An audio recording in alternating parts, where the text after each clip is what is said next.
Welcome to Econtalk, part of the Library of Economics and Liberty. I'm your host, Russ Roberts of Stanford University's Hoover Institution. Our website is econtalk.org, where you can subscribe, comment on this podcast, and find links and other information related to today's conversation. You'll also find our archives, where you can listen to every episode we've ever done going back to 2006. Our email address is mail@econtalk.org. We'd love to hear from you. Today is December 23rd, 2013, and my guest is Anthony Gill. He is a professor of political science and sociology at the University of Washington, a distinguished research scholar at Baylor University's Institute for Studies of Religion. His latest book is The Political Origins of Religious Liberty, and he is host of the podcast Research on Religion, which is simulcasting this episode of Econtalk. Tony, welcome to Econtalk. It is an honor to be here, Russ. Now, before getting started, I want to mention that if all goes well, this is the first Econtalk episode of 2014, and I'd like to hear from you out there in the listening audience about your favorite episodes of 2013. So send me an email with a list of your 5 favorite episodes. They don't have to be in order, but it's episodes, not guests. So if you like Mike Munger, for example, you have to pick and choose which episode of his is your favorite. Although you can put more than one in the top 5 if you'd like. Send me an email at mail@econtalk.org and put favorites in the subject line. And after a few weeks, we'll tally the results and release them via Facebook, Twitter. You can follow me there at Econtalker and my blog, Cafe Hayek. Now for today's conversation with Anthony Gill on the economics of religion. I want to start by putting this in perspective. Economists and political scientists don't pay a lot of attention to religion as a subject worthy of study. Why do you think that is? That's a really interesting question, and it seems to be a very big blind spot within economics, political science, and a few other fields as well. And I'm amazed that when I first started my career at the University of Washington, I was researching religion and politics, and somebody came up to me and says, "Oh, after you finish writing this stuff, you're going to go on to more mainstream political science." And I thought a minute, and I said, well, you know, as political scientists and as political economists, we examine organizations, formal organizations such as states and political parties and things like that. And I asked this person, what is the longest standing historical institution that's alive and well here on planet Earth today? And the answer is the Catholic Church as a formal hierarchy. You can either date it back 2,000 years if you want to go back to the birth of Christ, or, say 1,700 years if you want to think about the formalization of it at the Council of Nicaea. And I bring this to mind because most of the states and other organizations that we study and put a lot of effort into, they've come and gone. Every Chinese empire has come and gone, hasn't lasted 1,700 years. Egyptian empires, the Soviet Union, et cetera, et cetera. And I turned to my colleagues and I said, well, wouldn't you want to know why an institution like this has existed for so long? And it gets them to pause. They say, oh, yeah, maybe we aren't really paying enough attention to religion. And so it is rather interesting why we don't. And there might be some reasons for this. I think there's part of it in the modern academy today. We tend to have the, I don't know anybody who voted for Nixon syndrome. That, not too many academics go to church. There's still a lot of people that do, that attend religious services, but it's not as frequent in the common population. So it's a little bit out of sight and out of mind. And other issues such as it might be very difficult to quantify the various aspects of religion. And we tend to think of it as only in terms of theologies rather as in institutions. And theologies are very difficult to measure. We can't put them into our regression equations or anything like that. So if we can't measure it, we can't really study it, and so it must not be important. Yeah, I think there's I don't know anybody who voted for Nixon, which I think, by the way, is a quote from Pauline Kael, the New Yorker reviewer of film, which was a statement about the social circles that she swam in, and it's certainly true of academics that we swim in similar social circles relative to religion. I think there's something more than that, though. It's not just out of sight, out of mind. There's something, for most academics, religion and religious practice is alien, And because it's so alien, I think it's hard for people in the academic world to think of it as something that's rational or predictable or amenable to analysis, partly for the reason you mentioned, which is the measurability issue. But I think also it's just something different. It's not – most people don't think of it – most academics don't think of it as something that falls within the purview of their disciplines. I think that's true. And as scientists, as social scientists, we often try to figure out the logic of life and the causal processes. And a lot of religion, or at least the very core of religious belief, is that, well, I'm going to take a leap of faith. I don't know whether God exists or not, but I'm going to believe, and I'm going to believe this theological story. I can't sit down and necessarily reason it. I know some theologians have done this. Thomas Aquinas and Blaise Pascal have done that, for instance. But, for most people, it's just an act of blind faith rather than sitting down and reasoning. Now, that said, the actual act of believing in God or believing a certain theological doctrine is different than what we have in regular social life, is that people do believe these things, and then they come together in organizational forms and take actions. And all of those things actually do have a logical process to that. Churches exist in a world of scarcity, and as such, economics would seem to be applied to that. I've run across a number of philosophers and scholars who said, well, economics is good when you talk about banking or setting up a business, but when it comes to churches, no, that economic logic doesn't apply. And again, I'm somewhat flummoxed by this. I said, well, a pastor only has 24 hours in the day. They have to allocate scarce resources, whether it be monetary resources, volunteer resources, and so therefore they have to make decisions just like a business entrepreneur or anybody else would. And this is where really the study of economics of religion comes in. It's not so much analyzing whether God exists or not, but it's taking people's beliefs and seeing how they organize them in social life. And of course, most religious leaders have to be entrepreneurial, or they're not going to, depending on what country they're in, they're not going to have any, they're not going to have any customers. So it can be useful to think of religion, not literally as a business, not as a profit-maximizing business, but as an organization, as you say, faces many of the same challenges and constraints and informational shortcomings that any institution does. Absolutely. In fact, when I go around and tell people what I do, I will tell scholars and philosophers, and they say, oh, economics of religion, you can't study religion with economics, that's just silly. But when I talk to pastors and bishops and rabbis and say, this is what I do, they're very responsive. They say, oh, yes, this is what I have to do on a daily basis. I have to figure out whether we're going to use our resources for the youth group or for our missions abroad or this, that, and the other thing. There's collective action problems. There's principal agent problems they deal with. And so the actual practitioners of religion are very open to this kind of analysis. So let's get into it. We had a long time ago Larry Iannacone, an economist, one of the few economists who does study religion, and one of his themes is that competition is good for the customer. It's good for religious followers, just as it is in other areas of economic activity. What's your take on that? Do you think, and what evidence do we have that allowing religious freedom is good for religious adherence? I think religious competition is very important for growing religion or religious vitality within a society. And we can go back to none other than Adam Smith to talk about this. And I think you did talk to Larry Iannacone about this in the past. But if you look at the full volume of Adam Smith's Wealth of Nations, in Book 5, he actually has a fairly long discussion on what he calls adult education that deals with this issue of religiosity in society. And one of the things that he notes sitting there in Scotland, he says, well, if you have a state-run monopoly of religion, the clergy will, and this is one of my favorite lines in the entire book, he says the clergies will repose themselves on their benefices.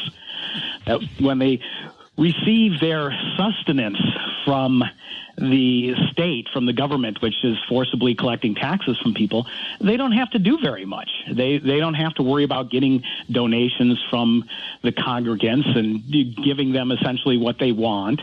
And on top of it, they oftentimes ask the state to exclude competitors. And if you don't have any competitors and all your money is guaranteed from the state budget, there's little you have to do in order to really energize the congregation.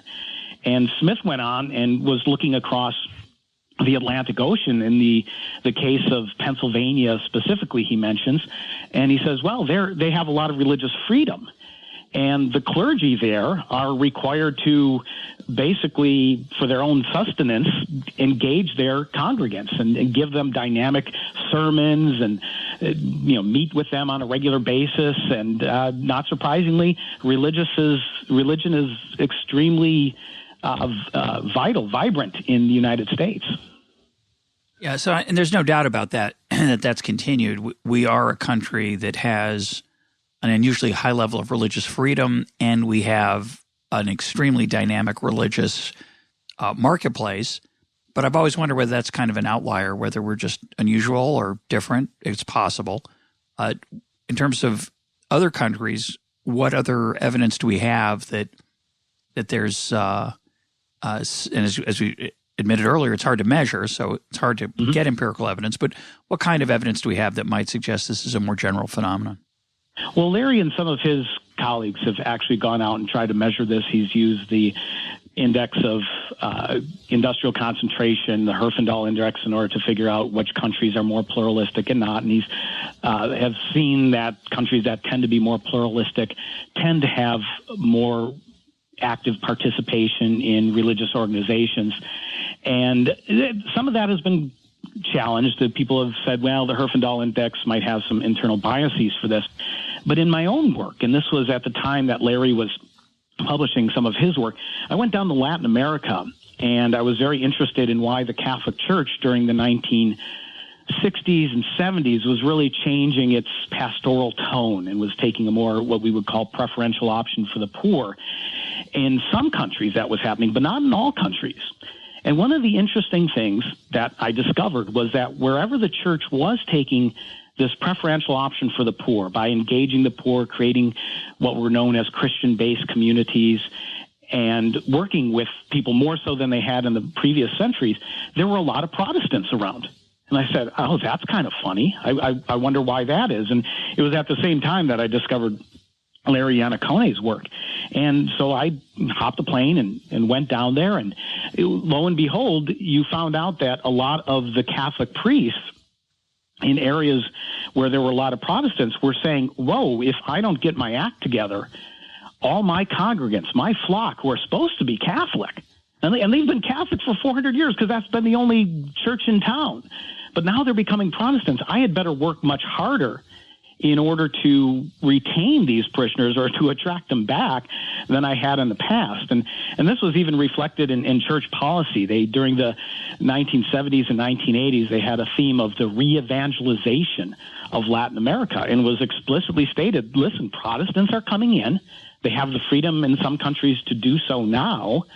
And if we don't really engage our congregants, they're going to leave us. And so, not surprisingly, they put more efforts in recruiting priests, importing priests in to minister to the population. And as an effect, I would say that more people are engaged in religious activity in Latin America today than, say, 100 years ago when the Catholic Church was basically the monopoly church. So let's talk more generally about the role of the state. The state interacts with religion. Government interacts with religion in all kinds of ways, sometimes regulating it, sometimes liberating it. Let's talk about some of the variation to start with, and then I know you have some ideas and theories about why these differences might occur, but certainly there's an enormous variety of ways that the state interacts with religion. So discuss some of those. Yeah, this is the bulk of my work, is looking at what I call church-state bargains and how governments regulate religious organizations or alternatively decide to deregulate religious organizations, which is the issue of religious liberty, and we'll get to why they might do that in a second. But historically, I have noticed, when you take a broad sweep of history, you'll find out that church and state, and by church too, I'm referring to other religious traditions as well, synagogues, mosques, et cetera, these religious organizations form fairly tight bonds with the state. And in pursuing this line of research, I sat down and I said, okay, first of all, what we have to do is figure out why the government, why political rulers or the state would be interested in this kind of thing. And you sit down and you say, okay, well, what do political leaders want? And the first thing that comes to mind, and this harkens back to a podcast you did with Barry Weingast on the violence trap a few months ago, was the desire to survive in office. And we know this here in the United States is the reelection imperative. You need to win office in the next election cycle. Otherwise, you're not in Congress. And if you're not in Congress, you can't implement policy. So therefore, being elected you don't have any fun either. It's not just you can't save the world. That's true. You don't get that job. Everybody likes to keep the jobs they like. That's a pretty human phenomenon. It is, and it's actually one that we as political economists oftentimes overlook. We look, thinking about the public interest rather than that individual interest of the person who is making the policy. And I think it's very important to start with. So political survival is very important. And then once you're beyond that, the next thing that political rulers tend to like is revenue. And I should back up a minute and say that the imperative to stay in office is not just something you see in democracies, but it's also in autocracies. That, there's not going to be an election coming up in, the Soviet Union or Zimbabwe or something. But, all those leaders are very concerned about military coups, palace coups within their own ranks or within revolutionary movements. So political survival is first and foremost important. The second is basically bringing in revenue, being able to control some of the resources of society. That way, you might be able to build a nicer palace for yourself or distribute it to other individuals who pose a threat to you. So revenue becomes very important. And the third thing that I talk about, too, is that economic growth. Most political rulers would prefer to have economic growth rather than not have economic growth. And we know that there are many cases that political leaders do not pursue policies that would seem to produce economic growth. Again, this goes back to Barry Weingast podcast that you had before. But it's because those other things, political survival and increased revenue, take precedence over that. So that's what political leaders want. And we have to look at the other side of the equation here to figure out how this church-state bargain comes about. And I said, well, what do religious leaders want? And I'm going to take religious leaders at face value and say they're very concerned about preaching the word of God. I will take them at their word that they believe the doctrines that they promote, and they want to reach as many people as they can with this. So basically, the preeminent desire of religious leaders is to maximize market share. If we could put this into economic terms, we could say they want to proselytize, evangelize to as many people as they want to bring into their ranks. Now, there are some non-proselytizing religions. Judaism is one of those, but it's not that they want to expand necessarily, but they certainly don't want to shrink. They don't want to disappear. And so maintaining a large number of people affiliated with your faith is good. And the other thing is revenue. And these leaders, the religious leaders, they understand that in order to bring in people, in order to evangelize and missionize, you need to have priests, clergy who need to be paid, and you need to house them, et cetera, et cetera. So you need to basically bring in revenue. So now you start thinking about the connection between state interest and religious interest. And from the religious side, one of the easiest ways to make sure that you can maximize your flock is to get the state to exclude all competitors. That's, because, well, first of all, it's very easy to set up a religion. It doesn't take that much. You got some ideas and you walk around and you tell people, and if they like your ideas, they'll start to join up with you. And so, that's great. It's not like building a steel mill or anything.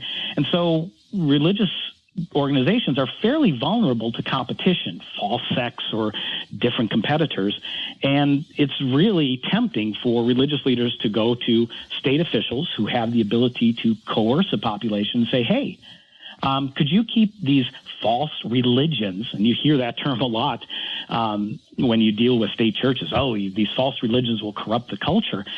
Could you keep them out? Just put up tariff barriers or just put them on planes and get them out of the country if their missionaries tend to come in. And the other thing, too, that the church is very interested in, or religious organizations are interested in the state, is that it's a pretty easy way of getting funding. And for religious organizations, it's oftentimes very difficult to get people to contribute. Most of the time, it's voluntary contributions, difficult to price theological doctrines. And so, the constant complaint among clergy, even today, but you can see this throughout time, is that, people never tithe. They're supposed to give 10%, and they only give 2%. And so how can we solve our resource problem? Oh, well, again, let's go to the state, go to the government and say, hey, we're very important.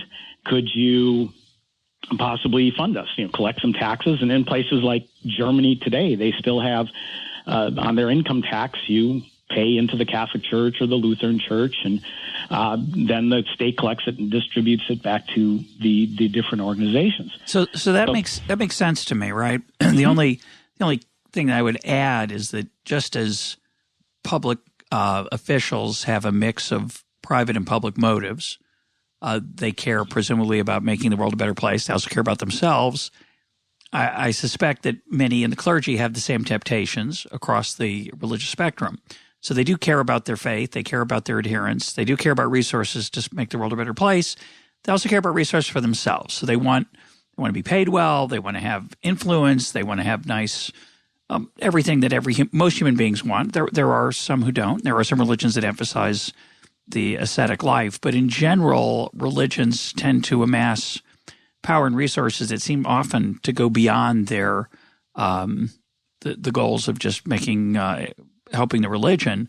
And in my experience, those get worse when their role with the state gets tighter. So when they're in competition with each other, they tend to serve the religion and their adherents better than when they have monopoly and they can exploit some of their own personal desires. Whether they do that knowingly or not, I don't know. And I might be wrong, but that's my first thought. My question, though, is in a situation of an authoritarian state, most authoritarian states, it seems to me through history, often have seen religion as a competitor. And so their overwhelming desire of officials and politicians in those dictatorial or authoritarian regimes is to crush religion, not to fund it. Is that not a general truth, or is it wrong? There's a couple cases that really stand out in there, and I think most people would say, well, there's the Soviet Union when Lenin and Stalin really went after the Russian Orthodox Church and tried to purge it, and then also contemporary China, where underneath Mao and during the Cultural Revolution, any whiff of religion was trampled upon, and nowadays there's official church that the Chinese government controls. There's black market churches which are unofficial and they try to stamp out, and then there's this gray market in there. Those are the two big examples. But again, if you go back and you look historically, you look at various kingdoms and that, there's usually this church-state alignment. And so trying to understand why the Soviet Union would stamp out religion or why China would takes on another part of the research agenda. And I want to come back to that in a little bit, but answer your question about how churches do tend to think about things, public good for the world, but then when they get attached to the state, the individual interests oftentimes take over. And it's a very insightful comment, because if you take a look at Christian history, its first 300 years, it was pretty much on its own in a fairly hostile environment. There's a degree of religious liberty there, but occasional persecutions. It's when Constantine has his conversion and says, you know what, we're going to recognize the Christian church. And through the Council of Nicaea and then over the next few decades, basically starts to fund it. That's when you start seeing the church of power, to use a term that Rodney Stark has used, rise up. And to finish the equation I was talking about before in this church-state bargain, religious organizations have always historically, for a variety of reasons, been very good at solving collective action problems.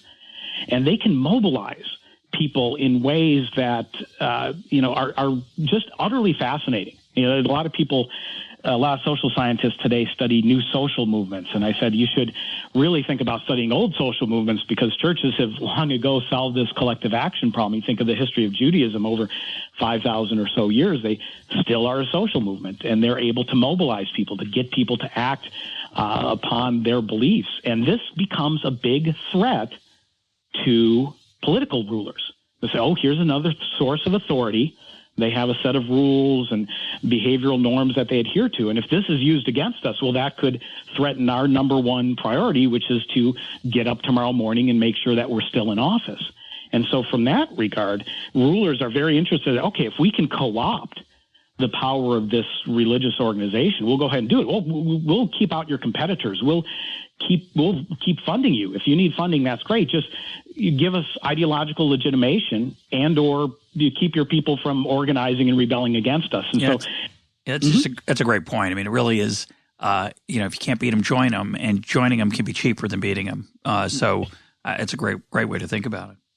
Exactly. And in the case of the Soviet Union, then you would say, well, if there's ever a change in leadership, it would seem that the rational strategy would just to be go to the church and renegotiate the deal, saying, here it is. The old rulers, we put them in prison or hung them, and we're the new ones in charge, so we'll keep away your competitors and keep funding you. The question, though, is to what extent the church can offer a credible commitment in supporting that regime. And in the case of the Soviet Union, the Russian Orthodox Church was so tied to the czars that folks like Lenin, with a very rapid change in leadership, would say, well, I don't know if we trust you folks. And so it was just easier to crush them.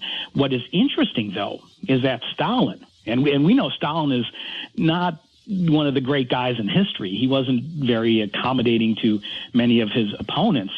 But nonetheless, he falls into this trap, too, of supporting this church-state bargain, because as World War II starts to roll around and he's saying, I'm worried about the Germans off there to our west, and we need to rally the Russians for nationalism. He turned to the Russian Orthodox Church. He says, listen, guys, sorry about all the killing of your clergy, but we need to support you now. We'll pay you for your clergy, et cetera, et cetera. And they basically set up a modus vivendi. And you see this, I think, as well with the Chinese government as well. As the rapid revolutionary change, anything from the ancient regime we have to get rid of rapidly, and so we crush all possible forms of dissent. But over time, they're saying, well, I guess we couldn't really crush this religion, so let's start to try to deal with this. And you see this in the late 70s, early 80s. Deng Xiaoping says, okay, you want to have religion, we'll give you an official religion. And I can't remember the exact name, but they have some consortium of Christian churches, which is officially recognized, and it's a pretty tame church, and they let that exist. And there's also these other groups that are unofficial, that they tolerate so long as they don't pose a threat to the survival of the regime. Yeah, Anne Applebaum has written of an interesting book. I think it's called The Iron Curtain, where she talks about in Eastern Europe how the Soviets reacted to all kinds of voluntary organizations, not just religion, but clubs and other forms of what is called civil society, because they realized that these organizations, not only were they competing in the sense that they were establishing an identity for people independently of the state, but also they were a place where people could get together, learn to trust each other, and potentially cause some trouble. Because when you break up groups like that and when you make people suspicious of their neighbor, it gets really hard to conspire. And I think that's was one of the factors. The other thought I had thinking about your conversation on the Soviet Union is that I assume there are a lot of different sects and religions in the Soviet Union up until its fall in 1989, and early 90s, and that made it a lot harder. There wasn't an obvious team to back. There was a lot more existing competing elements in the religious landscape, I would think. And you're talking here in the early 90s? No, I'm thinking about from the revolution onward. I'm thinking 1917 to 70, 80, 90, the years of the Russian Revolution, when the Soviet Union was established, certainly post-World War II, the challenge of co-opting religion would be a lot harder. It's one thing to say, well, the Russian Orthodox Church is a big player, so you're nice to them. But when you have the diverse set of peoples in the Soviet Union that they had, it would seem to be a trickier problem to create a state monopoly. Yeah, that is very interesting. In part, if you look at Russia per se, the Russian part of the Soviet Union, that was largely dominated by the Russian Orthodox Church in this church-state bargain leading up to 1917. They were very cozy with the czars, and so pretty much everybody was Russian Orthodox by fiat. And as the Soviet Union expanded, it expands into some different territories. It starts going into the Stans in the south, and so you start bringing in Muslims. And as you go out east, there's some Buddhists there. And then you also had the Jewish population that was interspersed throughout there. What's interesting about these different churches was that they tended to be very ethnically and geographically bounded. And so there wasn't a great deal of competition. So the deal that you cut with the Russian Orthodox Church, this modus vivendi that Stalin eventually came to, you can kind of do that in the South with Muslims. Say, okay, as long as you don't challenge us, it's okay. And the same thing is that, as long as Jews didn't cause any problems, you fine, you do your Jewish thing and no big deal. Same thing with Buddhists. Yeah, but the Jews are kind of a special case because they were spread out. And my impression of Jewish life in the Soviet Union was it was never very good, and sometimes it was awful. Although there was a chief rabbi who was, I don't know how much of a pawn. I was going to say he was a pawn of the state, pawn of the regime. To some extent, he was, I assume, and I think that's true in a lot of totalitarian systems. They're serving at the pleasure of the regime in a very different way than a leader of a religion would in a more free country. Let's move on to the other case, the other end of the spectrum. Why would political leaders favor religious freedom, not just toleration or co-opting or creating a monopoly or a church-state bargain like you've been discussing, but why would politicians favor religious liberty, which is surprisingly common in some dimension? Certainly historically, we're living at a time where there's a relatively large amount of religious liberty in many places, not all, but many. What might explain that? I think we have to first start off by saying religious liberty is a multifaceted concept here, and it's not something that you either have or you don't have. And I think this is one of the misunderstandings we often get to. So when you say, we have religious freedom around the world quite a bit, well, everybody has a constitutional declaration that says freedom of conscience. But the question comes down is how you regulate very specific aspects of religion to raise the cost or to lower the cost of going out and organizing your religious faith and proselytizing, etc. And if you start to look at it that way, you start to see much more variations that, there might not be as much religious liberty today as we might think if we just look at that question. But to get to your main question, I found this to be a very interesting and puzzling one, especially from a public choice political economy perspective, is why would a government that has regulatory control over religion, ever want to deregulate that? It just would seem to go against the interest of the rulers. Well, we have control over this. They're supporting us. We've co-opted their leaders, etc. Why would we ever want to disestablish that? And it goes back to looking at what are the interests of the rulers.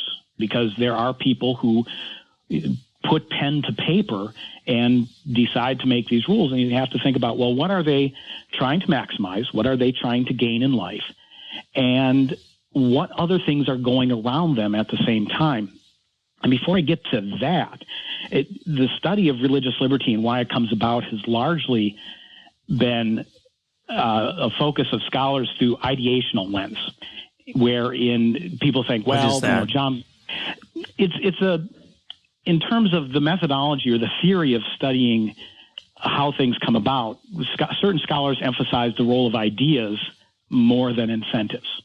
And so frequently when I'm reading in the religious liberty literature, you'll see things like, well, John Locke sat down and wrote his letter of toleration, and that was very influential in London at the time, and then it got overseas, and Madison read that letter and was very influenced by the ideas of Locke, and he told other people, and they had a big debate about it. And the debate was won by the people who like religious liberty. And it's a perspective that many of us scholars tend to like because we deal in the currency of ideas. Yeah, makes us seem more important. It's a Keynesian argument, right? Scribblers, academic scribblers have more influence than you'd think. That's always an appealing idea. Yeah, and so you see a lot of this, well, if you can just convince enough people, then policy is going to be made. But when I sat down and thought about this problem, I said, well, and I started by looking at the American colonies, the British American colonies in the 1600s and 1700s, and said, well, is it just the idea? Because there were a lot of people that thought religious liberty was a really good idea, but there were also a lot of people who still didn't like it.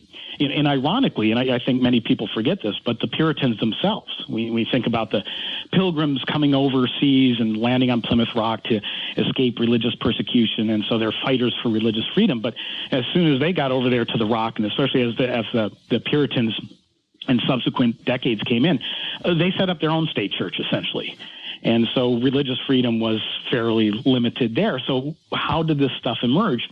And again, you look at the incentives of politicians, of people who put pen to paper and write the policy, and they're interested in political survival, they're interested in getting more revenue, and they're interested in economic growth. And the most amazing thing, when I started to read the colonial history of the Americas, you saw this argument made continuously about how religious liberty and economic trade and revenue was connected with one another. So take, for instance, William Penn, and he's known as one of the great champions of religious liberty. He was a Quaker, settles Pennsylvania, and everybody's very impressed that he allows a great deal of religious liberty. And you can read his collected body of works, and he talks about the virtues of religious liberty. But when it comes down to it, when it comes time to write to the king, this is King Charles II in the middle to late 1600s, he basically made a very explicit point to him. He says, listen, if you want to have economic growth in the colonies, which is going to get you a lot of gold doubloons or pounds or whatever the currency was, you need to allow religious liberty. And if I can, I have a quote from William Penn, if I could read that. Sure, go ahead. It's from a 1686 letter called a persuasive to moderation to church dissenters in prudence and conscience. And they have this lovely way of talking back then, so I'll try to clean it up for the 21st century audience. But he says, but as religious persecution has many arguments for it, and here he was talking about the Puritans saying, oh, if we let false sex in, Christianity will decline. He says, but as persecution has many arguments for it that are drawn from the advantages that have and would come to the public, so there are diverse mischiefs that must unavoidably follow the persecution of dissenters that may reasonably dissuade us from such severity. So there he's warning, okay, maybe there's a case for restricting religious freedom, but here's a good case for why we should have it. And now note where he goes with this. He says, for they, the dissenters, must either be ruined, flee, or conform, and perhaps the last is not the safest. If they, the dissenters, are ruined in their estates and their persons imprisoned, modestly compute a fourth of the trade and manufactory of the kingdom sinks, and those who have helped to maintain the poor must come under the poor's book for maintenance. And first of all, I have to love how he uses the word manufactory. Some of these words are just wonderful there. But what he's telling the king is that, listen, we're Quakers here in Pennsylvania, and we'd just love if everybody was Quakers.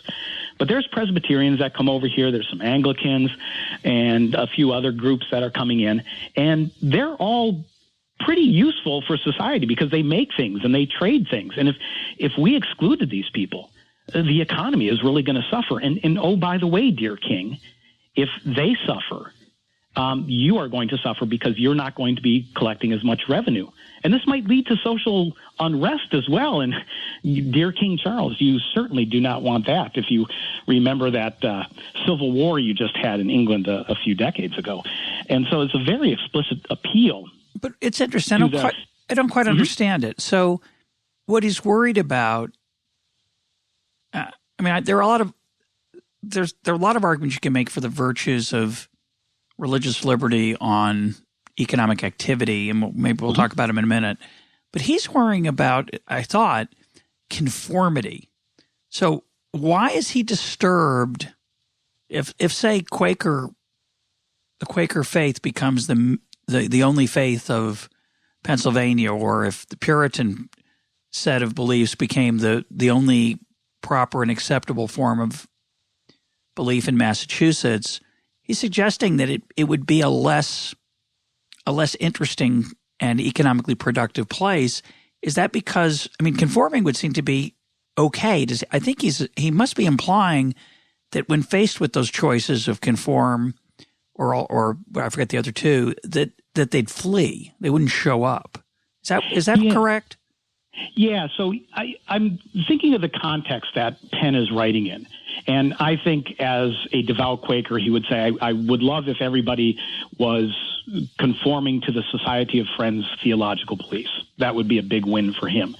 But in reality, that's not what the case is. In fact, Penn is dealing with some colonies just there to the east of him called the Massachusetts Bay Colony that's filled with a number of Puritans. And anytime a Quaker goes to trade in Boston or in Plymouth and simultaneously starts to pray or do their own Quaker thing, whatever that might be, they get thrown in prison. And the Puritans were known for hanging people. Mary Dyer, there's a statue of her on Boston Commons as a fighter for religious freedom. She was a Quaker that just kept going back to Boston. They kept imprisoning her and throwing her out, and eventually just hung her, said, don't come back again. That would do it. Yeah, it would do it. Sorry to say. Yeah, and she didn't. She didn't come back again, although maybe her ideas or her influence did. But Penn was making the case saying, listen, I'm probably not going to convince all these Puritans to become Quakers, and they're not going to convince us Quakers to become Puritans. And if we continually exclude one another from trade with one another, we're both going to be worse off. So let's just put aside these differences, our theological differences right now, and go ahead and trade and allow for religious liberty. This was indeed a lesson that was learned in the Netherlands as well, is that when the Edict of, I think the Edict of Nantes was revoked in France, and the Edict of Nantes originally was to allow French Protestants to have freedom in the country. And then under the influence of Cardinal Mazarin, I think the king was influenced to revoke this and to crack down on the Protestants. The Catholic Church didn't like all these Huguenots and they're Huguenot, and they cracked down on them.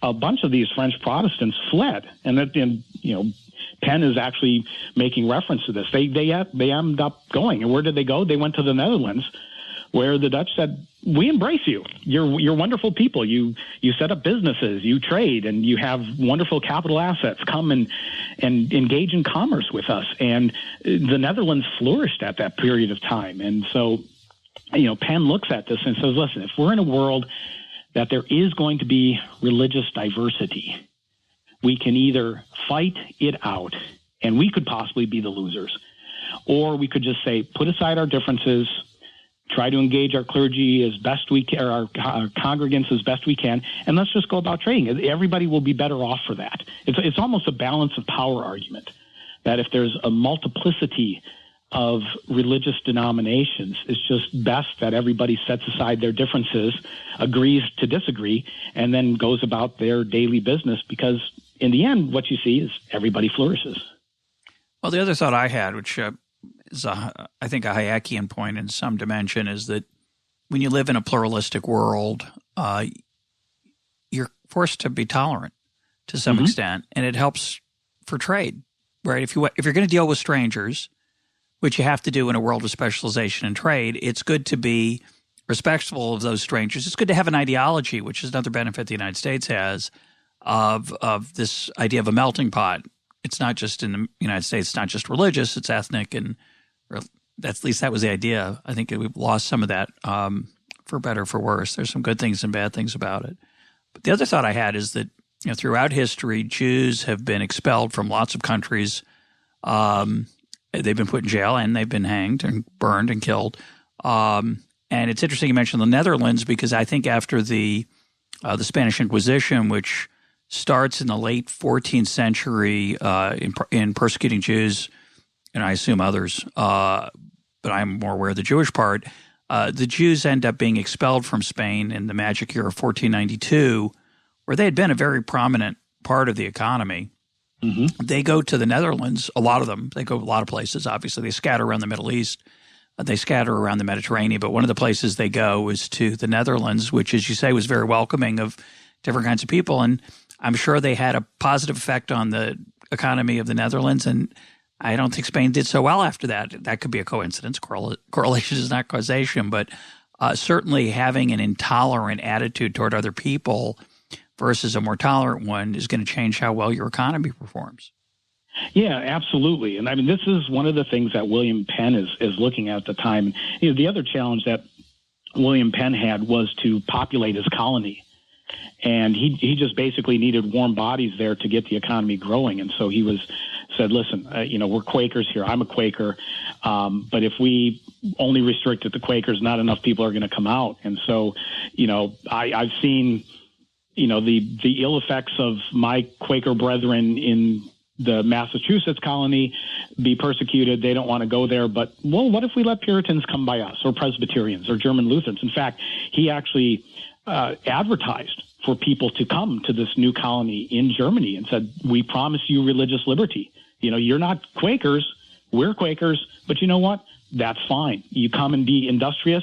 We'll populate this area, and it'll work pretty well. There's and I don't know if you know this guy, but will be something fun for the listeners here. There's a political economist. He was known as the United States' first political economist, a guy named Tench Coxe. Have you heard of him? I have not. How do you spell it? It's a very strange name, Tench, and then his last name is Coxe. And interesting cat. He's probably not very well known because his economics is all over the map. He was free market, he was interventionist, et cetera, et cetera. But he wrote in 1794, I believe, he wrote a collection of works called A View of the United States of America. And he noticed what Penn had been saying. He said, such is the present situation in Pennsylvania, which is more or less the same in several of the other American states where they have religious liberty, New York, Maine, Virginia, the Carolinas, Georgia, Vermont. But though not so in the rest, and here he's pointing his finger at Massachusetts, the principal difference is that they are so fully peopled. So this is Pennsylvania, New York, Virginia.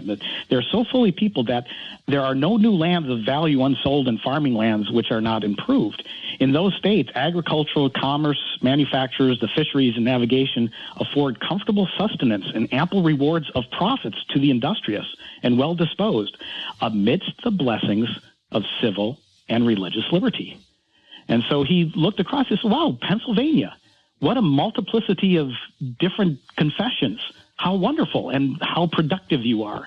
But when you restrict certain people from coming in on some criteria that's not at all related to whether or not they can make good furniture or watches or glasses or whatever it might be, you're going to flourish. So, religious liberty stuff, set that aside. And oh, by the way, we should make this a general policy here in the United States. He was one of the big advocates of, as a member of the Continental Congress, of the First Amendment. Well, that's nice to know about. I look forward to learning more about Tench. I'd like to know how he got his name, both first and last. It sounds like a pseudonym. He's actually a well-known person hiding and masquerading under a pseudonym of Tench Coxe. What a great name. Yeah. You would think that is, but they had such great names back in those days. There was Gouverneur Morris and Cotton Mather. I mean, you have a name called, your first name was Cotton. That's true. It was a wonderful name. In reading some of the history of the colonial Americas, I just happened to stumble across somebody in a footnote had read something. Oh, Tench Coxe said religious liberty is important. I go, well, who is this guy? And they called him the first political economist of the Americas. I said, well, you got to look into this guy. And as I pulled out his book, he, is a political economist, much in the 18th century sense that he was examining all of social life. And one of his observations was on religious liberty. I should also mention he was also a big advocate of the Second Amendment of the right to defend or right to bear arms and stuff like that. So he was a very interesting guy. We'll look into him, put up some links if we can find some. let's move on to a different topic that I know you've written about lately, and that's very interesting, which is property rights. Why are property rights important to religious organizations? Well, as we mentioned before, the concept of religious liberty is really multifaceted. It's somewhat incorrect to look at it as a dichotomy. You either have it or you don't. Because, again, the way I view it is any kind of restriction or something that raises the cost to a group of religious adherents who want to organize and proselytize, that's a restriction on religious liberty. And, you know, as most economists, even the most libertarian economists, note that there are going to have to be some rules and laws in society. You can't have a completely religiously free market saying, well, we allow murderous sex to exist for the sake of religious liberty. No, because that imposes externalities or bad things on other people. So there's going to be some limits to this. And the question is how you draw those lines. And when I teach my political economy classes, students are always choose the best policy. And I say, okay, let's choose the best policy. But when it comes to writing that policy, you do have to draw a bright line.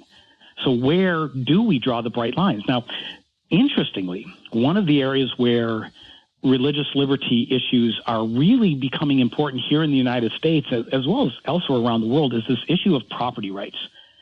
And people go, well, why would property rights matter? Well, religious individuals oftentimes like to congregate. They get together and form groups, and they like to have regularized meeting places where they can come and profess their faith together. We call these churches, synagogues, mosques, etc. And having access to that space is very important. And what you can do with your property, your physical assets such as building, as well as other assets such as the people who work for you, etc., becomes very important. And one of the things I noticed about a decade ago was that a number of local governments around my area out here in the state of Washington were really trying to zone churches to the netherworld in many cases. There was actually a case in early 2001 where the county that I live in declared a moratorium on church growth in the unincorporated or rural areas. I said, well, that's kind of odd. And the argument that they made for this is that, well, if you build churches out there in the rural world, then all of a sudden subdivisions will crop up around there, and it'll create a lot of congestion. It'll ruin the rural landscape, and that will just be horrible. And I scratched my head because at the same time that they're trying to prohibit churches from expanding in these areas, they were building these high density neighborhoods in the same areas. And I said, well, what is going on here? Why do they say they're concerned about churches creating congestion, but still building these very high-density suburban housing complexes? And again, I go back to, well, what are politicians interested? They want to get reelected. They want government revenue. And I stop and say, if you give, I don't know, say 20 acres of land to a church, that's 20 acres of land that is not taxed at the same rate as, say, 70 standalone houses. And so one of the big threats that I've seen emerge in the United States today is how governments are biasing decisions against churches in order to find uses for land and real estate and property that generate them more tax revenue. And there was never a clearer case than this of one that happened down in Southern California a little more than a decade ago. There was a church called the Cottonwood Christian Fellowship. It started as a Bible study group, and they collected their nickels, dimes, and quarters and saved up to, as they expanded, to build a very large, what we'd call mega church now. And right when they were about to break ground in the city, the city council stepped in and says, nope, we're declaring eminent domain, and you cannot use this property, which you purchased, legally, and for this kind of purpose, because it would create all sorts of problems. And one of the arguments that the city council made is says, well, building a very large church on this plot of land would actually create congestion. And so, well, what are you going to use the land for? Well, it's going to be a big box retailer, because of course there's never congestion around Walmart or Costco.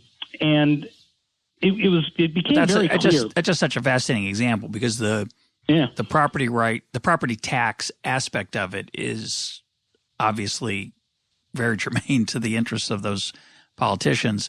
Having said that, it's hard to believe that would survive a First Amendment challenge. And that is really interesting. And this is, I think, for people who are interested in this topic need to be aware of, because that court case, and it went to court and was winding its way through the various levels of the court system. It was eventually settled outside a court. Somebody with some property just down the road said, we'll sell you this, and can everybody be okay? And all the parties got together and agreed, and it was fine. But the case was very reminiscent of another Supreme Court case that was going through the system at the same time and eventually did make it to the Supreme Court, which was Gill versus New London, which is an immensely important court case. Yep. And I'm surprised that so many people are unaware of it. And the argument was that tax revenue could be considered a public good and therefore justify eminent domain seizures by local governments.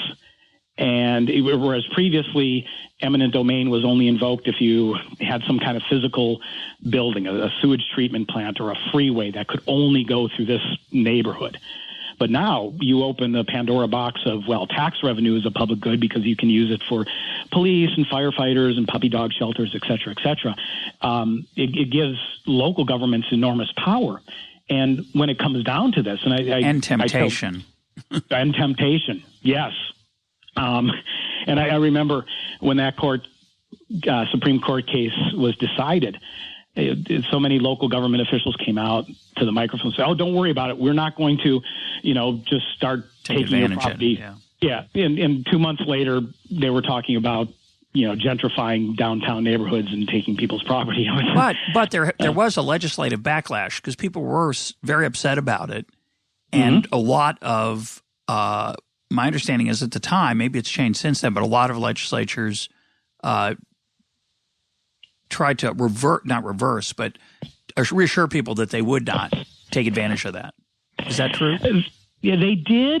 And I remember this in the state of Washington. There were efforts to do this. Local city councils made commitments that, don't worry and that. But if you just start looking, you see all these little expropriations based upon this, and all these things are going to have to be legislated again. I think this is going to be a big area for legislation in the future, and one that affects churches, because when it comes to it, I don't think it would be politically astute to use eminent domain to seize an existing church.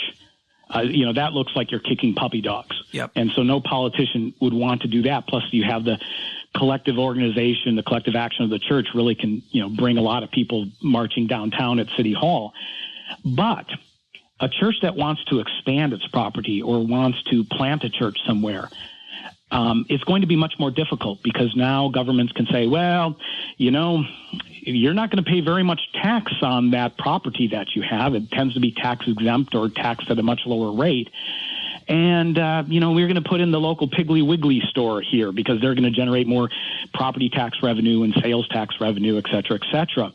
And so there will be a tendency toward a bias against church growth in some of these areas. Now, there is a piece of legislation from Congress known as the Religious Land Use and Institutionalized Persons Act that tries to prevent against that. Is try to say, you can't discriminate against churches just because they don't generate as much revenue as a big box store or something of that nature. But that kind of goes in its intention, I should say, with that Gill versus New London. And I think if Gill versus New London is ever overturned or decided differently, it's going to be based on some kind of church that says, listen, we want to build a church here, but you're excluding us from this because this grocery store is going to generate more revenue. You can't do that. So it's something that I think is coming down the pipeline in the next decade or so. So let me just go back to this First Amendment issue, because I think it's going to be relevant down the road. And then I want to close by asking a different question because we're getting short on time. But I've been involved with a couple of synagogues that wanted to put new facilities in neighborhoods that were not zoned for a church or a synagogue or religious institution. I'm not sure I think they were zoned for houses, period. So putting anything there other than a house was probably not allowed. So somebody bought the land. The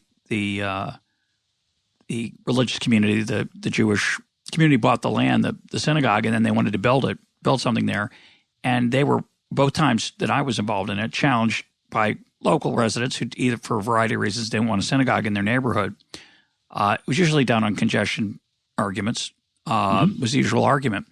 And in both cases, although they had it appeared they had the law on their side because of the zoning issue, both cases the synagogues won and the buildings were built despite the zoning regulation because of the First Amendment. And I think, I'm not sure there's ever been a successful stopping of a organization that wanted to build a religious building because of the zoning regulation. I think it's very difficult to stand up to that First Amendment. But I think your point, which is that it's a slippery slope or a gray area, is the right one. It's going to be interesting to see how that plays out, and it's a fascinating example. It seems to me the way to solve that problem for people who care about religion is to give up some of that subsidy and the tax-exempt status. It's not there's an economics argument for tax-exempt status for a religious institution, which is that it produces that it's common property to some extent. It helps community members overcome some of the free riding problems by making it a little bit cheaper. But it seems to me on purely moral grounds, and I say this as a person who's actively involved in his synagogue and makes contributions and understands that these are real issues, but still it seems to me that to force people who don't agree with your principles to subsidize through the tax code seems to me to be just wrong. And I think as people who care about religion, we should give up that subsidy and make it more attractive for the state to not be prejudiced against religious institutions on those property tax grounds. I'm very sympathetic to that view, with the caveat that anytime you start introducing complexity into the tax code, you open up this issue of rent seeking, where I can get a subsidy because I do wonderful things for the community, et cetera. And that, the argument that you're making, that I'm very sympathetic to, for me really requires a much simplified tax code that is equally applied across all individuals and groups in society and is very transparent and difficult to change. Now, if we could get that, I would be one happy camper, but maybe that's a topic for another interview. Well, it's a tough. We're all in favor of that. We don't know how to get there from here. We're not all in favor of it. Two of us are, you and me. My guest today has been Anthony Gill of the University of Washington. He hosts the podcast Research on Religion. Tony, thanks for being part of Econtalk. It's been a pleasure.